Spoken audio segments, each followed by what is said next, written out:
Okay, I'm going to show you how to process a work completed form.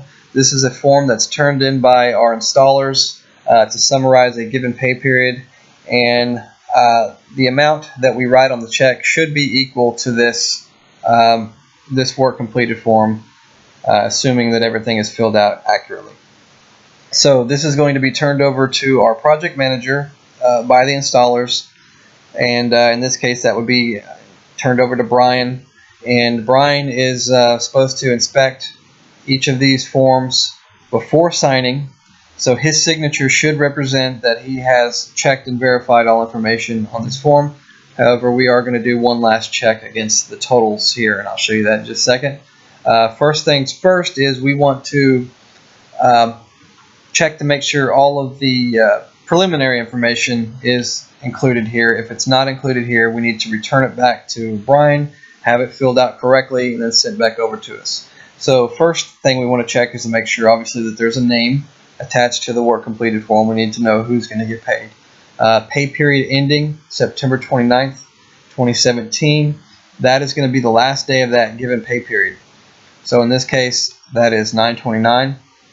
And this form should include all items from 9/23 to 9/29, because that's our pay periods. The Saturday to Friday. So all work completed through the 29th is included on this pay period. Any work that was completed on the 30th is going to go on the next pay period. So we're going to check all this in just a second, but we're just doing a quick preliminary check, and we want to make sure that the worker signed and dated, and that the project manager signed and dated. That's very important that the project manager signs and dates. If any of these things are missing, then it needs to be sent back to the project manager and filled out correctly before we can proceed. So now that we've checked all that, we need to just quickly cross-verify that all of this information here is accurate against our records. So we're going to go over to our CRM system, click on payroll, and this is for Eddie Melendez. Date range, we're going to click last pay period, and he's a contractor, so we need to select contractors. And we can see here for this given pay period, 9/23 through 9/29, for Eddie Melendez, we have 5 records. So we're just going to go one by one, go back over here, and we're going to check each line. So he's requested to get paid $103.25 for work order number 571. We click back over here, find 571, 103.25. That's correct. So we can confirm that. Work order 570, he's requesting 325. 325, that is also correct.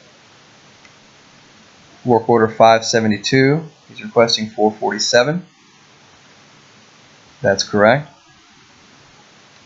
Work order 578, he's requesting 98.75.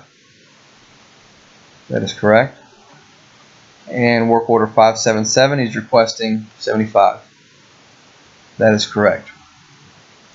If there are any amounts that are shown on here that are not shown within our records, then we would need to ask Brian. We would need to send Brian an email and ask him to clarify to see if it's a mistake or if a record was failed to be recorded in our CRM.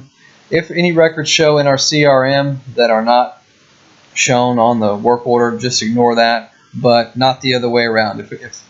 If a record is shown on this form that is not shown here, we do need to check into that. So we've verified that all of everything he turned in is valid according to our records. Additionally, if he were to turn in an additional pay request and it was approved, it would have already been entered into here, and it would appear here, and he would have most likely turned it in on this work completed form, and that would just be treated just like any other work order. Additional pay requests treated just like any other work order. So we can now confirm that this is accurate, and so we just want to add it up real quick. 47.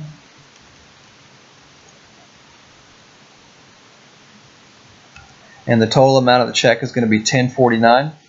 And so we just go over to our payroll record, which in this case is just a spreadsheet, and we just make note of that under commission. And that's all. So again, we're just using this form to make sure we didn't miss anything, make sure that something was not recorded. If we were to just use our own records, it's possible we missed something. So we have two checks here. Eddie turns in his form, we check it against our form.